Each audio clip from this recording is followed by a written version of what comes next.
विद्यार्थी मित्रांनो, सर्वांचं स्वागत आहे वायबीडी अकॅडमी या मराठी एज्युकेशनल यूट्यूब चॅनलवरती. विद्यार्थी मित्रांनो, आदिवासी विकास विभागामध्ये 478 पदांसाठी चौकीदार पदासाठी जी जाहिरात प्रसिद्ध झालेली आहे त्याची आजपासून फॉर्म भरायला सुरुवात आहे. आज किती तारीख? तर 6 मे 2026. आज दुपारी 3 वाजल्यापासून तुम्ही याच्यासाठी फॉर्म भरू शकतात. परंतु महत्त्वाचा मुद्दा असा आहे की फॉर्म भरण्यासाठी कोणकोणती कागदपत्रे लागतात. इथून मागे आपण बघितलं, परीक्षा टी-सी-एस आणि आय-बी-पी-एस घेत होती, परंतु आदिवासी विकास विभागाने स्वतःची मनमानी करून खाजगी कंपनीकडे, जी सर्वत्र राज्यांमध्ये ब्लॉक लिस्ट केलेली कंपनी आहे, त्या ॲपटेक नावाच्या कंपनीकडे हे या ठिकाणी फॉर्म भरण्याची प्रक्रिया दिलेली आहे आणि परीक्षा देखील तेच घेणार आहेत. तरी देखील आजच्या व्हिडिओमध्ये फॉर्म भरण्यासाठी कोणकोणती कागदपत्रे लागतात याची डिटेल्समध्ये यादी मी तुम्हाला सांगणार आहे. आणि सर्वात महत्त्वाचा, सरळ सेवेच्या भरतीसाठी कोणत्याही भरतीसाठी उत्पन्नाचा दाखला लागत नव्हता, परंतु या पदभरतीसाठी फॉर्म भरण्यासाठी उत्पन्नाचा दाखला लागत आहे. तो कधीचा पाहिजे याची देखील डिटेल्समध्ये माहिती सांगणार आहे. फक्त व्हिडिओ शेवटपर्यंत बघायचा आहे. ठीक आहे.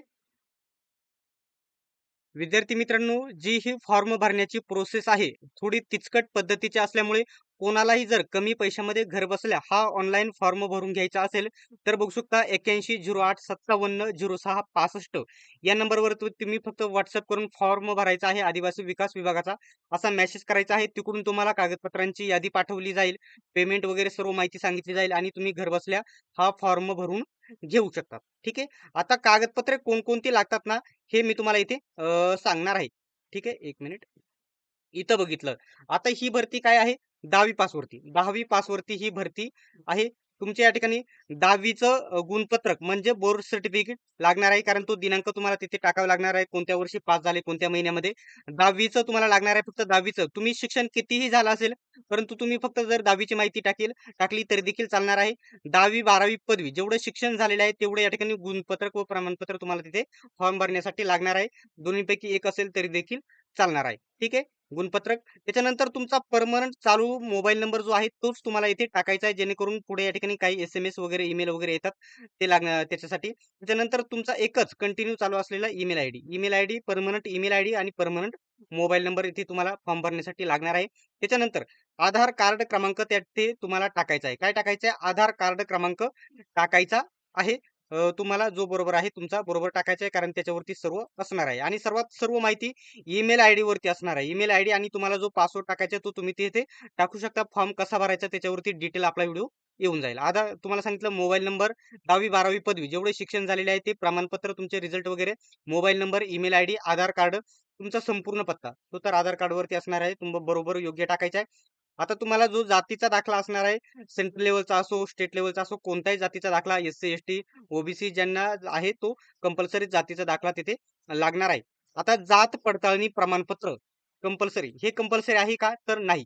हे कंपल्सरी नाही. ज्यांच्याकडे असेल त्यांनीच ती माहिती टाकायची आहे. तिथे जात पडताळणी येस नो ऑप्शन येईल. जर नसेल तर नो ऑप्शन क्लिक करून तुम्ही ते करून टाका. ठीक आहे. आता उत्पन्नाचं, आता काही बोलतील की फॉर्म तर आज चालू होणार आहे. तुम्हाला कसं माहित की उत्पन्न दाखला? तर 27 तारखेला जी जाहिरात आली होती तेव्हाच अर्ज चालू झालेली होती आणि मी फॉर्म भरण्याचा व्हिडिओ तेव्हाच बनवला होता. त्याच्यामुळे हा उत्पन्नाचा दाखला देखील त्यांनी तिथे मागितलेला होता त्यावेळेस. परंतु लागला तर हा दाखला कधीचा लागेल मी तुम्हाला इथे सांगतो. आता इथून मागे 2000, मी जवळ-जवळ 2019, 18-19 पासून फॉर्म वेगवेगळे भरलेले आहेत. तिथे कोठेही या ठिकाणी सरळ सेवेच्या जाहिरातीमध्ये उत्पन्नाचा दाखला लागलेला नाही. परंतु या भरतीमध्ये मागितलेला आहे. त्याचं कारण देखील मी सांगतो. ॲपटेक कंपनी जे सॉफ्टवेअर बनवलेले आहे, मागे त्यांनी बार्टी, टी-आर-टी-आय, सारथी, महाज्योती यांचे पेपर घेतले. त्याच्यासाठी उत्पन्नाचा दाखला त्यांनी तिथे कंपल्सरी लागत होता आणि तेच सॉफ्टवेअर त्यांनी इकडे वापरलेले आहे. त्याच्यामुळे तिथे उत्पन्नाचा दाखल्याचा पॉइंट त्यांच्याकडून तिथेच राहिलेला आहे. तरी देखील हा उत्पन्नाचा दाखला तुमच्याकडे असणे गरजेचे आहे, कारण तिथे माहिती कंपल्सरी टाकणे गरजेचे आहे.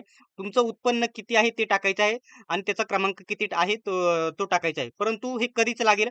एक गोष्ट लक्षात घ्या विद्यार्थी मित्रांनो, हे कधी कोणत्याही सरळ सेवेला उत्पन्नाचा दाखला विचारत नाहीत. 2025 चा असेल किंवा 2026 चा असेल तरी देखील तो दाखला तुम्हाला चालणार आहे. 2000 मागील वर्षीचा चालेल. आता 2025 मागील वर्षीचा 31 मार्च 2026 पर्यंत दाखला जो चालणार आहे तोच जर टाकला तरी देखील चालेल. आणि विद्यार्थ्यांना याच्यामध्ये जास्त शंकाच असेल तर उत्पन्नाचा दाखला एका आठवड्यामध्ये तुम्हाला काढून भेटतो. तो काढून घ्या. त्याच्यानंतरच तुम्ही फॉर्म भरा जर तुम्हाला डाऊट असेल माझ्यावरती तर. ठीक आहे. परंतु 2025 चा दाखला असेल तरी देखील चालणार आहे आणि डाऊट असेलच तरी तुम्ही नवीन दाखला काढून घेऊ शकता आणि फॉर्म भरू शकता. कारण एका आठवड्यामध्ये 4-5 दिवसामध्ये भेटून जातो. आता जे नॉन क्रिमिलेअर प्रमाणपत्र जे आहे ते ओबीसी ज्यांना लागू आहे, विजय, एनटीबी, एनटीसी, एनटीडी ज्यांना लागू आहे त्यांना सुद्धा फॉर्म भरतानाच ते लागणार आहे. ठीक आहे. आता ते एससी एसटी ला लागू नसते आणि ओपनला देखील लागू नसते. ते ओबीसी, एनटीबी, एनटीसी, एनटीडी यांना लागू असते त्यांच्यासाठी.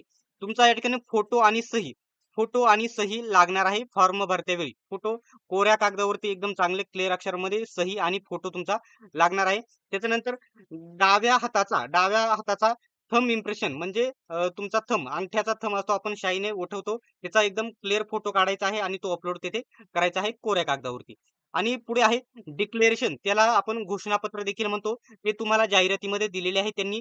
ते काय करायचं आहे, कोऱ्या कागदावरती 4-5 ओळीमध्ये लिहायचंय. तुमचं नाव बरोबर तिथे माहिती दिलेली आहे. ते कोऱ्या कागदावरती 4-5 ओळीमध्ये लिहायचं आहे. ते तुम्हाला फॉर्म कसा भरायचा त्या व्हिडिओमध्ये मी सांगेलच.